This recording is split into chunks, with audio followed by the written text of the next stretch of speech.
I've spent my entire life listening to the sounds of the universe, to understand the quantum entanglements of kazoos, to surrender to the hyper-Euclidean shifting mechanics of a whammy bar. But there is still an infinity of things to hear in outer space.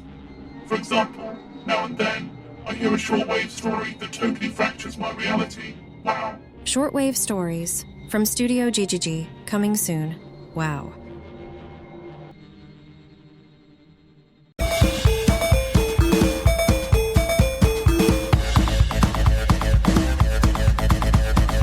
Welcome to Creativity Jijiji, where we dive deep into the heart of creative innovation.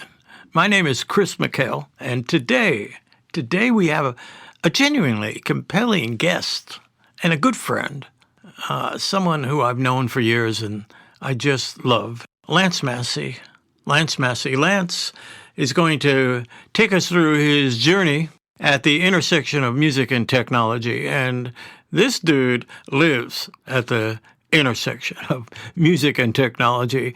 We're going to trace his Appalachian roots and his family legacy that go back generations. And when I say generations, I mean like 400 or 500 years.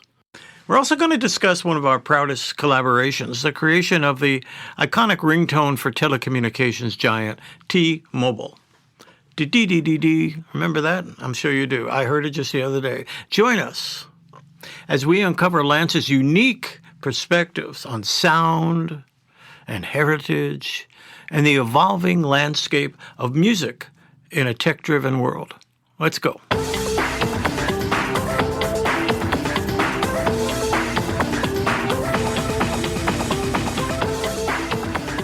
First of all, I want to welcome Lance. Lance, welcome to the show. Hey, thank you. Creativity Jijiji, where you get your Jijiji on.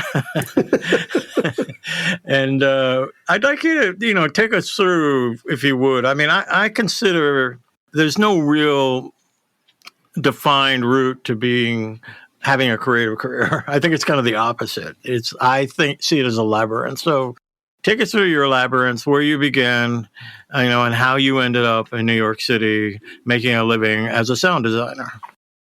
I always have to preface this story with the history of my life is seemingly a history of dumb luck. It's because, again, I was this poor little redneck kid in the middle of nowhere, Tennessee, Manchester, Tennessee. I took the ACTs, the college entrance exams, aced it.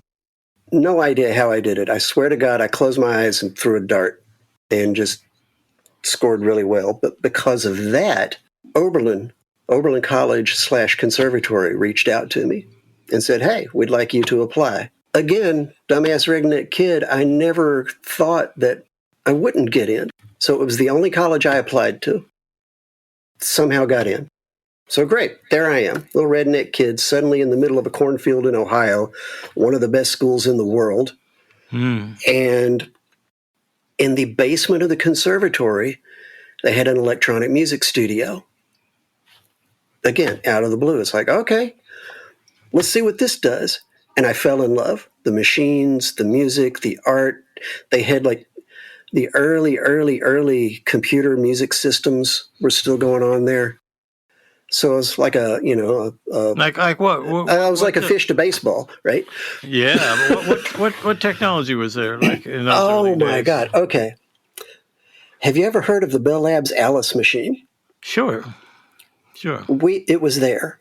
Wow. We had it, right? All 256 oscillators and all 256 bandpass filters. Wow. And it had no operating system. So boom, there we go. We're writing a music operating system. My professor, Gary Nelson, had written a music programming language based on APL for the Xerox Sigma 9, which I would probably crash. It was the school's mainframe, and I'd crash it at least once a month. So those were the digital systems. Analog systems, we had a Putney VCS3. We had beautiful Buchla system, the big giant Moog that you always see in those classic 1970s rock and roll shots. Yeah, had one of those, all of them in the same room. We had tape machines with razor blades. Right. It was a blast. And I was surrounded I mean, I was definitely the idiot child in the room. I was surrounded by such brilliant people and had a great time. So just back me up one step, though. I mean, like when just like music itself, like you say you applied to Oberlin and they invited you to apply, and I like the idea that you applied to one college. I think people make their choices too complicated sometimes, but. Where did you connect with music? I mean, you grew up. Is that Appalachia? Where you were growing up? Family history. The Massey family has been in the Appalachians for about the past 400 years. Wow. This is 400 years. That's like Indian territory. 1629 when we came over. Wow. And there's a direct line. There's been a Massey in every war. French and Indian, Revolutionary, Civil War, World War I, all the way up. But our history is. Let me go off on a tangent in a bit. I took ethnomusicology at Oberlin, right? Music of North America. I studied the same degree at the University of Witwatersrand in South Africa. So cool. So I was studying Music of North America as part of the ethnomusicology courses. And on one of the pages in the book, there's this picture of this old fiddle player. And I look at it and I'm like, wait a minute. That's my dad's cousin Ted. Why is he in my textbook? He's a fucking drunk. So our family history is like, I learned songs from my father. He learned them from his mother, who learned them from her uncle, who learned them from his grandfather. Yeah. Back 400 years. So we've been up in those mountains doing those songs for generations. What is one of those traditional songs that's on your mind? This is not one of the classics, but the one that always comes to my mind first is the I'll Fly Away. One glad morning when this life is over, I'll fly away. Yeah. I mean, you're talking there.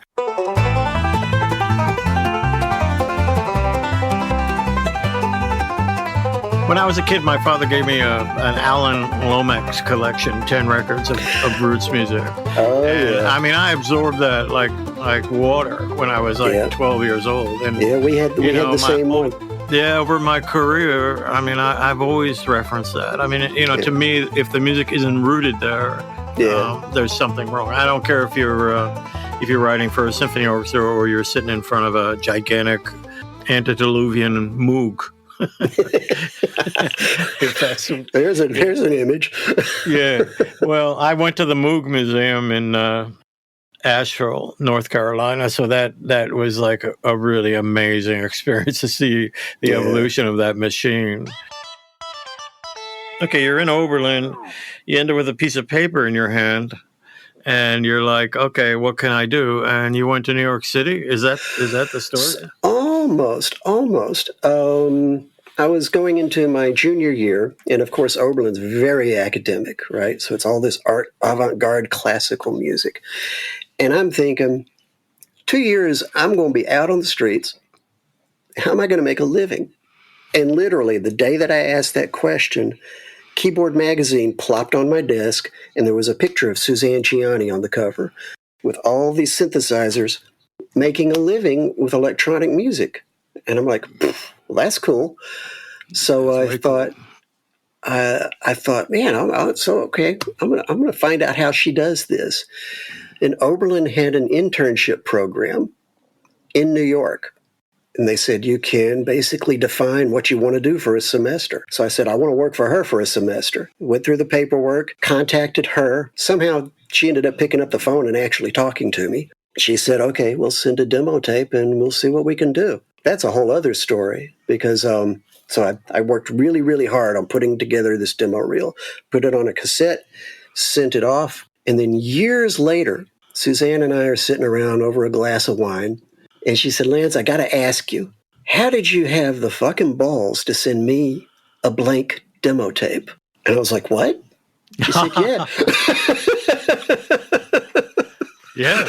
It's like who's that guy? John Cage. It's like a John Cage moment. And that's what she thought. She thought, this guy, okay, he's going to Oberlin, and he's got the nerve to send me a blank tape. Got to try him out. Yeah. And I said to her, no, I did not. I worked really hard on that demo. My gosh. And then I said, but I did rewind it so that there'd be no bleed through, right? So you did rewind it before you played it, right? And she said, oh, no. There's a lesson for you young sound designers. Send in a blank tape. Don't sweat them.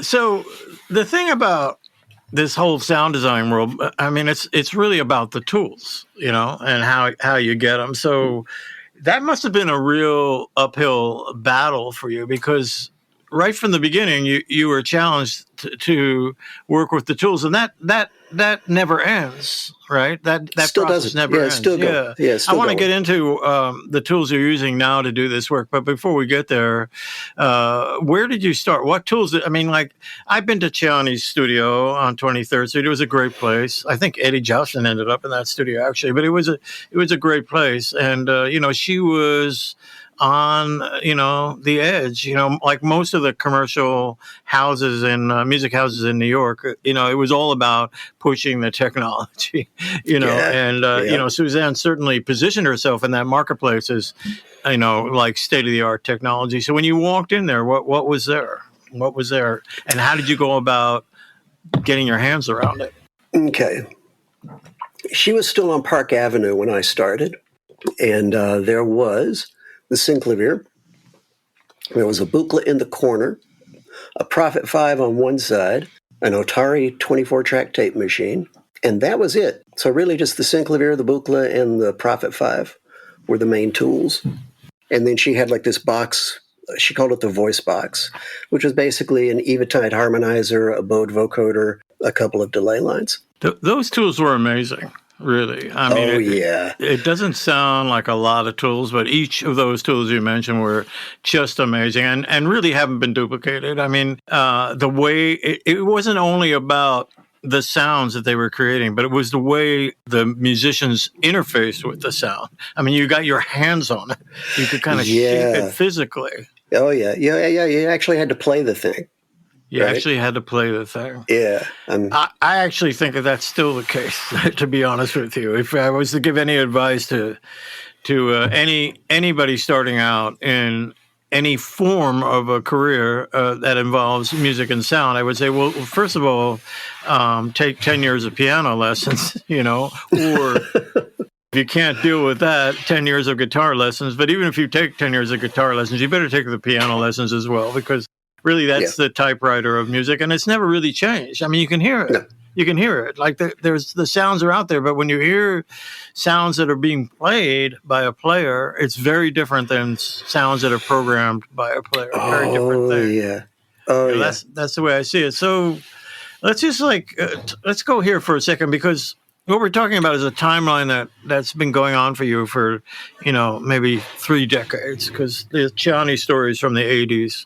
The pace of development in this music and sound design technology is incredible. I mean, it's incredible. Yeah. And so how do you keep up with the latest developments of what's going on? What's your approach to the continuous learning curve you're up against in this? It's actually a personality quirk. It's just an insatiable curiosity, right? I can't help myself. It's like, I mean, you can see this mess behind me, and even though the screens are black, I, at last count, had about 20,000 plugins. Wow. I usually spend an hour or two with each one at minimum, and then I figure out I've got you can't see it here, but I have a Rolly Seaboard, right? So talking about playing, it's like it's no longer just the key. Well, you can see the regular keys, but the Rolly, an aliveness to it that's really hard to control. Yeah. So I'll get a plug-in, play with it, learn the basics of it, and then immediately attach it to the Rolly to see how far I can push it. I guess there are like categories of things. So like in the old days, it was all the analog stuff, filters, oscillators, envelopes, right? That was it. Love it. Then samplers came along. And so now you've got filters, oscillators, envelopes, but now you can go in and like stretch the sound, pitch the sound, reverse the sound, stretch the sound, mix it with other sounds, and then play that through the other stuff. And then came the software synths where it's like, okay, now we can start running numbers and like generating really bizarre random sequences with these things and use that and record that and use that as a sound. And then you get into physical modeling, right? So there are these categories. There's analog, and there's the samplers, and there's the physical modeling. So you learn. I learned the basics of each one, and then I read a crap ton of manuals. Look, you and I have collaborated on several really cool projects, but the thing I've always loved about your work is there's an element of humanity to it. You know, there really is. Thank you. I mean, really, which has inspired me a lot as a writer. But it's like you seem to have an ability to kind of take this process you're talking about, but somehow it ends up being, I don't know, a lot of the stuff just brings a smile to my face, to be honest with you. There's this sort of a bouncy joy to some of the stuff you do that I really love. I always connect with it creatively, and that tells me a lot. So there's got to be a point where you just say, I'm going to play this shit, or, you're referencing it to like, I'll fly away, kind of go, you kind of Honestly, connect it all. Okay. There are two things I reference in my output. So like what I was just going through was the learning process, right? Of like, how do I ingest all of this stuff?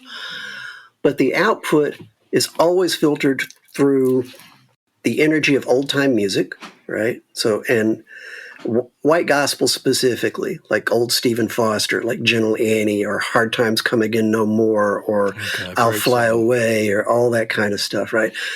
There's that sort of level of historical emotion, I call it. It's like that is generational vibe going on there. And then the spirit of rock and roll. I mean, I grew up in the 60s and 70s, right?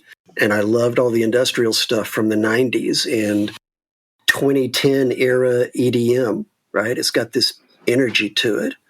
And so there's always that. And like, I guess my most recent would be Kygo, of all people, in Tropical House. He's got this sort of intense spiritual energy to it. So those are the output filters for me. It's like I have this probably annoying technical knowledge, but the output. What did you say? This annoying technical knowledge. Annoying. Well, you have to. It's a way of thinking. It's like what we were talking about. It's really a way of thinking. Yes. Like, I don't know how to explain to people. I did 11 years hard time in the video game industry after you and I were working together in advertising. And, I had to really learn how to think on the way they thought. And it really helped me. But, it's sort of like you come face to face with the technology and you have to kind of think, okay, how is this working for me? And somehow you have to put it in the context of yourself. You have to kind of make it into your tool, not be beaten by the tool, but just step back, understand. I mean, to me, in a lot of ways, because I worked at a video game studio that had 300 programmers, and I hang out with these guys. You learn to see how they think, how they put their critical thinking process into their software. So a lot of times when I'll step back with a new tool, it'll be like, okay, what was this guy thinking, or this girl thinking? Somebody human is behind here and is thinking like a human being, and you got to kind of find that humanity there. Which brings me to the next subject, which I think is the ultimate subject to discuss as a sound designer. Sound designers are usually working as part of a team, you're working with a director, or you're working with other musicians, or a producer, or you're working on a show, and the process is, we're working on the show, they record the voices, and we're going to get it all together, then we're going to put in the music. And I don't believe in this process, but often the sound design comes towards the end of that process. Like, as a composer, I much prefer when the sound design is actually in place. And, it's actually personally, it's really hard for me to separate those two elements, actually. I wanted to talk about this incredible project we worked on together. which was birthed out of sound design, for want of a better description. You were working with me, and I saw you as a sound designer. I was making investments as a studio owner in your sound design technology. I think that, if I'm not mistaken, we purchased something that grew into Logic. It wasn't called Logic at the time, but I remember you coming to my office saying, like, I need this tool. eMagic Notator, which then became eMagic Logic, which then got bought by Apple. You kind of got in there and you could wire it differently and do all sorts of stuff. You can still do that if you're crazy. Logic still has that environment tucked way in the back. Wow, where is it? I don't even know where it is. They call it the environment, and it's in one of the menus. And if you open it up, you can scare yourself. Oh, wow! Yeah. I actually didn't realize that was still there. It's still there. What is this? 30 years later. You could accidentally create a lot of glorious stuff that way, messing around in there. That's happened for me, because I'm not really a technician, so I would be like, oh, that's not what was supposed to happen, but I kind of like that kind of thing, going on. That's a big part of the process, is being aware, right? Right. It's like you've got to be down in the weeds and sitting at 50,000 feet at the same time while you're doing it. So I think that's part of why we worked so well together. We could do that flip. I just was listening to my old college band, which had a synthesizer, and we used to just plug it up differently and go like, hey, that's cool. There was that kind of random physicality, and the environment had that same thing. So we were working together at McHale Barone, and we got this assignment from a big branding company called Interbrand, a global company. The team we were working with was based in Switzerland, I believe. And the client they were working with was Deutsche Telekom, which was based in Bonn. The assignment was to come up with what I call a sound mark to help the transition of Deutsche Telekom, which was a government agency, basically the post office, if you kind of want to understand what it was, and turned it in to this incredibly modern telecommunications company that they rebranded as T-Mobile. So it was Deutsche Telekom, became Telekom Mobile, became T-Mobile, and Interbrand, which is a brilliant brand company, took this whole thing and created an entire visual component and a concept. They were very conceptual thinkers, and they sort of worked out this whole thing. And they showed up at our studio one day and handed us a brief, which at the time, and maybe even today, is still like, wow. I send out briefs when I'm hiring people to do work because I learned how to do it from those guys, but I never get a brief from anybody that hires me to do work. But, it's such a great tool.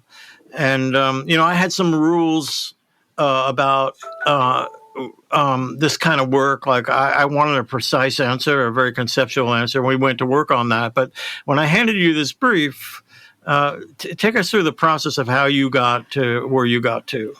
So many moving parts. So the first thing was you had all these different concepts, right? About communications and about sound packets and about human voices and about technology that you brought to the table. And then I met the guys from Interbrand, and they came in with like this huge, thick book saying, these are our colors, these are the measurements, these are the ratios, these are, this is how big the pink T is going to be in relation to these gray squares. We don't really know how many gray squares there's going to be, but we know that they're gray, and we know that they're going to be interspersed with all these pink T's. And they're just rattling all this stuff off. I had my background in just music, but also in algorithmic composition from my computer days at Oberlin. And I was thinking, and then it was either you or they who said, we're kind of imagining it like this 3D thing with all these gray squares swirling around with pink T's interspersed in between them. And again, they said, but we don't know what order. So I put on my algorithmic hat, and then I was working with Seth Horowitz, who was a PhD in neuroscience at the time, specifically for the audio cortex, and then just basic music theory And I said, well, okay.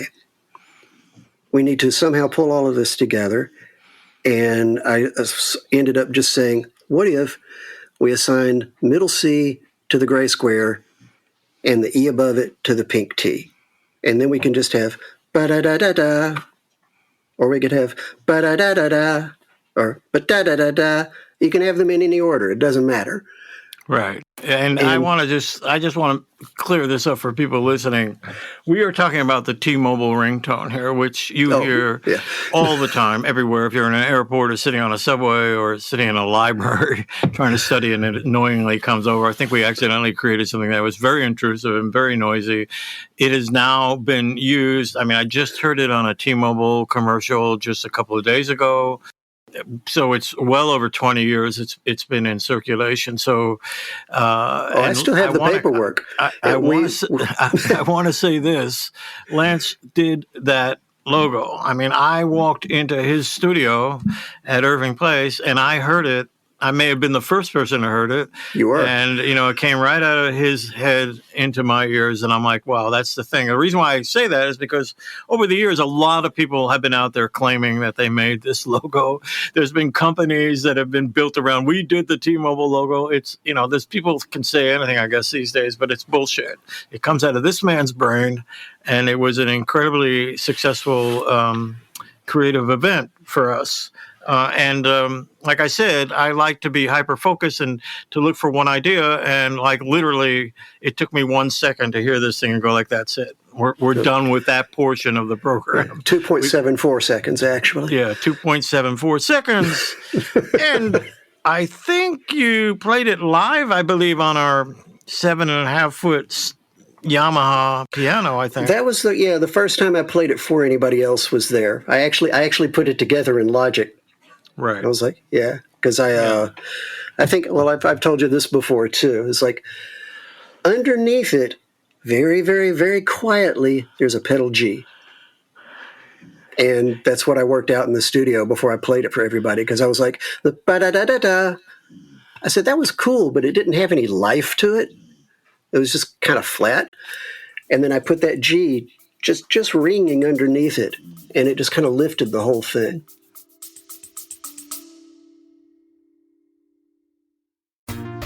Step into a world of wonder and imagination.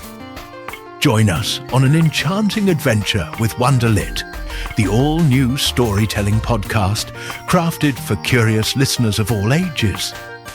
Dive into tales spun by the fabulous Wonderlit machine. Fables and melodies made to intrigue, delight, and ignite imaginations, young and old. Wonderlit.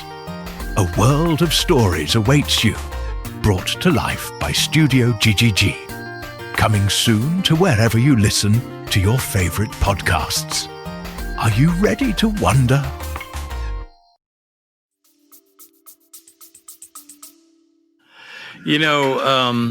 I did only hear that recently when you told me that. Obviously, I've been working with that quite a long time, listening to that music in all its applications, but I never heard that before, and it just makes perfect sense. So really what it was those notes, which are 5 notes, and or as many notes as needed, really, and that pedal G, which was really probably the secret sauce. To me, it always has been. It was the algorithm. Well, also the neuroscience part of it. I was talking with Seth. Well, may he rest in peace. And he taught me about multimodal association and the ability to associate the pink T with that third and those gray squares with that middle C. It was built in such a way that if you see it and hear it just once, you will never, ever forget it. He was a brilliant man and yes. dearly missed. Very. I'd like to just quickly, I'm going to play this piece of music for us to listen to, but before we get into it, I just want to quickly go over the disparate parts because there's a lot going on in here, and I want people to kind of hear what we did. We created something called what I consider this a montage technique, and Lance and I actually had been working together on several projects where we were using this approach of a montage piece. Like he would just give me a piece of music, and then I would take it and I would write some poetry to it, basically, or spoken word sometimes. And there was sort of an inspiration going on there, and then we would cut that together. We had a great mixer working with us, Tim Leitner, who was just really brilliant. He worked on the T-Mobile piece, but he had already been working on a lot of these other pieces with us, so he kind of knew our thinking. And it was not about it was compositional, but it was really a composition we made in the studio. We would create Despair Park. So when we got this job from T-Mobile, we were already sort of thinking this way, and I was like seeing the possibilities of doing this. As a matter of fact, as a side note, I use a lot of those techniques in our radio commercial advertising too. I started recording voices separately, and I didn't care. Just give me the parts and then leave me in the room for like 3 hours, and I'll give you the commercial back. And I think a lot of our work was successful because of that technique. But I think with this piece, what concerned me, I was a business owner, so part of it is a pitch. So we had this incredible, what I considered an incredible sound logo, sonic branding, trademark, sound mark, whatever you want to call it. And we built out from there. So the other elements of this campaign were that it was telecommunications. So I was very interested in finding a unifying global word, and some research in a library with my daughter turned up the word hello, which is common to all languages and used to answer the phone in almost every culture on earth. And I believe that was because of Hollywood films, actually, because you look at all those 30 Hollywood films, are hello, so it just became a thing. Hello, hola, and there were Chinese words. Everything kind of broke down to that basic word, hello, in different accents and that. So that was one thing. Another thing I got in my shorts was the idea of vowels, because I thought like that must be a universal thing. Like I lived all over the world, so it was like there's all these different languages, and the differences tend to be around the consonants, but the vowels are sort of universal. They're pronounced more or less the same way, produced more or less the same way with the voice. And some languages have taken the element of vowels, like Chinese, and elevated it to an art form, so that the A sound can mean everything from "I'm going to kill you" to "I want to love you." It's like incredible how they do that. So I got hung up there, and then there was this technique called glossophilia, which is a technique I learned from the Cocteau Twins. She would go into the studio and just basically make up words. And I had been trying to write some lyrics that would be global. I looked at a couple of different, Esperanto, a couple of different languages. But nonetheless, I wanted to kind of go beyond that. So we made up a made-up language. Then we had the other element, which was important, which you and I have been exploring already. I was completely addicted to Terry Riley's In C, and I would walk around New York City with this thing on, which is better than drugs, to be honest with you. And so this idea of pulses, building up a thing of pulses. That's a bunch of elements we had. We had the word, we had the glossophilia, we had the pulses. I wanted the world music, and I want to talk about that 1 second. There's one other magical element, but before we get to that, talk to me about the world music, because we had it was obvious we were doing a global piece of marketing, a global piece of to power this company. And I spent time studying music in Africa, so I sort of had African roots to look at. So how did you approach the world music part of this? Because you built an intense, as you'll hear in a minute, a really beautiful rhythmic track. How did you go about that? So I started with the concept of the information packets, is the way you described it to me, communication packets. So these little packets of communication running around the world. So I actually started with that, just the little boops and bops going,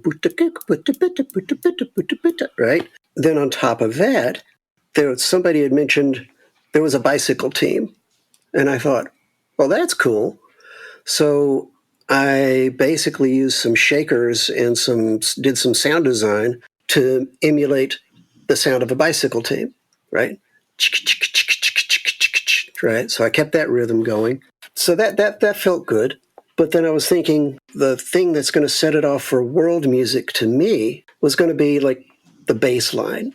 Mm-hmm. And so I leaned heavily into, it was sort of a mix between reggae and what very little I knew of like Kenyan music at the time, the way the basses and the guitars kind of roll. Yeah, and then I just sat down and played it. Boom, boom, boom, boom, boom, boom, boom.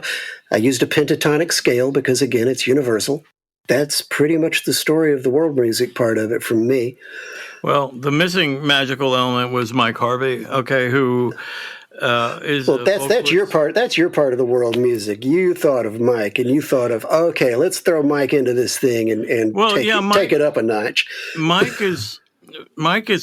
I believe, I've said this to him, he doesn't ever buy this, but I believe Mike is probably the best vocal arranger I've ever worked with. I mean, he is extraordinary in the studio, and he is incredibly conceptual as well. Yes. I mean, basically, he gets it. I don't know what else to say. A guy like me, I'm always working from a conceptual perspective, and Mike would just listen to me and go like, oh, okay, oh yeah, glossophilia, I get it. Yeah. And we were literally writing words out on a napkin. He was going into the vocal booth and singing them. And I remember that session.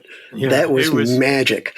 So, and he got the idea of the pulses, what I wanted to do. He drove this entire piece with his music. He kind of brought it together. So that really to kind of sums up. I want to play this. It's really worth listening to. Wait! You left out the guitar part again. Another one of your ideas. Let's talk about the guitar part. Yeah, I don't know who you hired. I just know that you said we need a guitar part, and it needs to be ethnic. Right? Something African. Well, I was more precise than that because I lived in Johannesburg and I studied guitar with Cyril Mbabane, who was like a fantastic, absolutely iconic African guitar player. Okay. And I kind of knew the township music, so I kind of knew what I wanted. Oh, okay.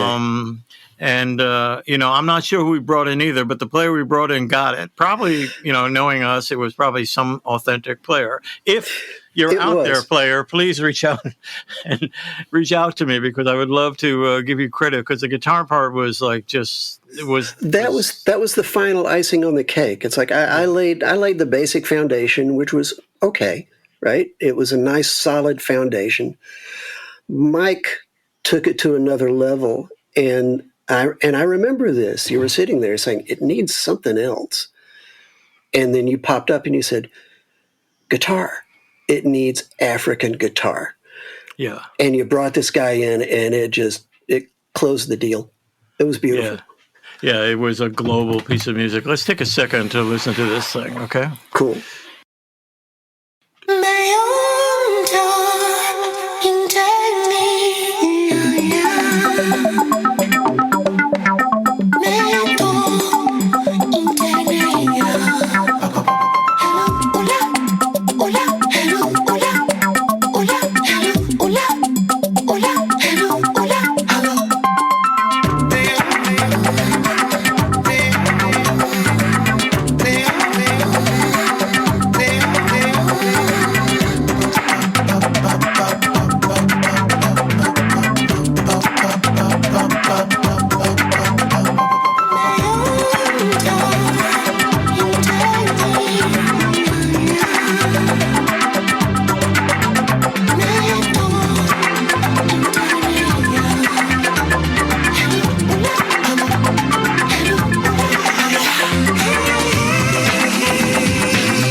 one of the keys is presenting your work. I think about that a lot. Obviously, I'm a marketing guy, so I'm always looking to present. What you heard just then was what I would, in the crudest fashion, I would call like a sonic PowerPoint. The entire presentation was about presenting that logo, that little that's what it was all about.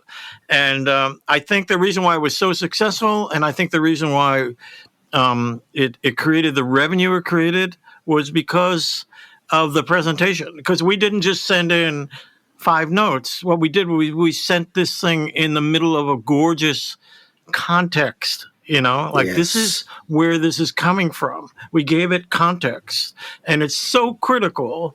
If you're talking about making a living in any facet of creative work, the presentation, don't just like send your shit in.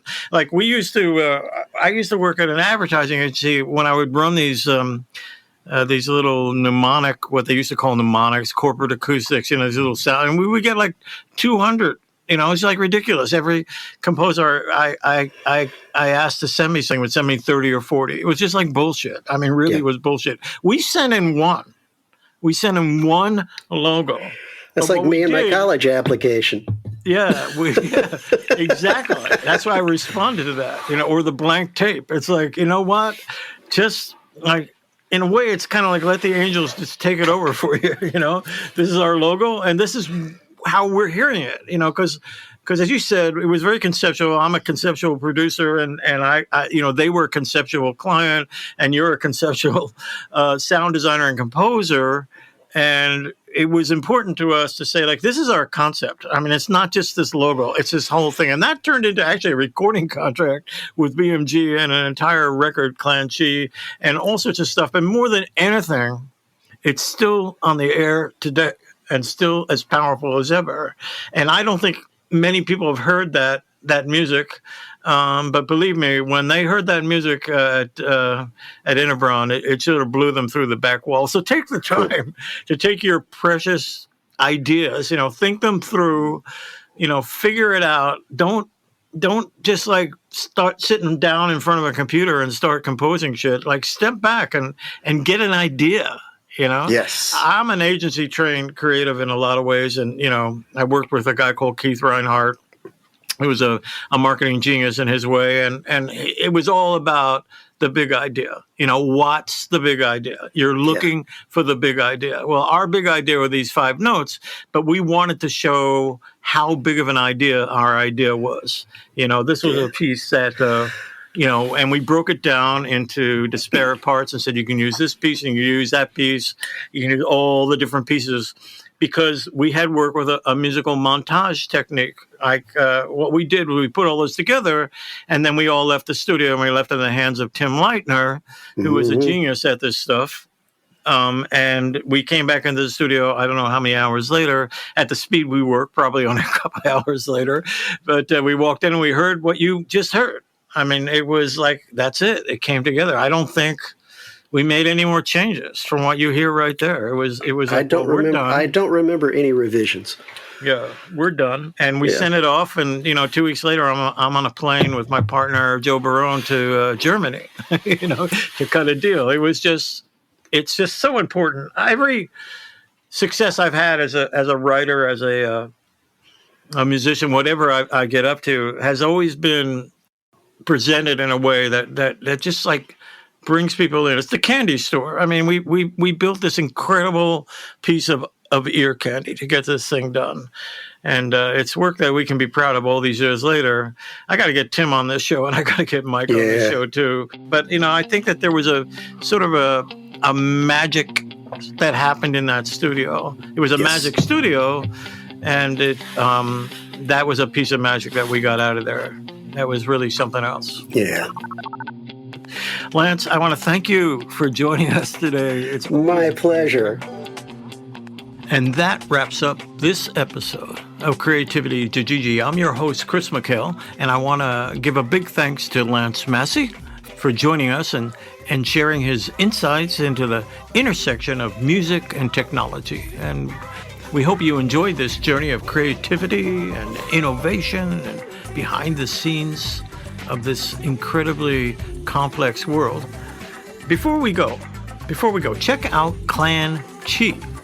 We talked about it on the show. It's the groundbreaking band that blended world influences and electronic soundscapes, and that grew out of the T-Mobile project. And their album, I See a Great City, features Hello Hola, the anthem that launched the telecommunications giant T-Mobile. It's available on Apple Music and streaming on Spotify. It's awesome. It's unique. It's really something else. So give it a listen. Creativity Jijiji is produced by Studio Jijiji, where we're passionate about bringing you content that celebrates the creative process. And to support our ongoing projects, and subscribe to our site and our newsletter at studiojijiji.io. Thanks for tuning in, and we'll see you next time.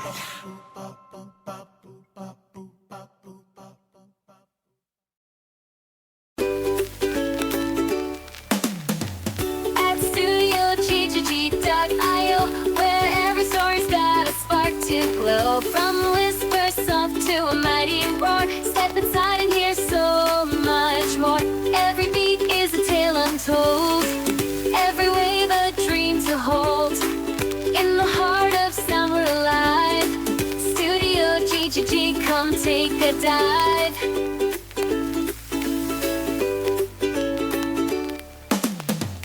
At studiojijiji.io, where every story's got a spark to glow. From whispers soft to a mighty roar, step inside and hear so much more. Every beat is a tale untold, every wave a dream to hold. In the heart of sound we're alive. Studio Jijiji, come take a dive. At studiojijiji.io.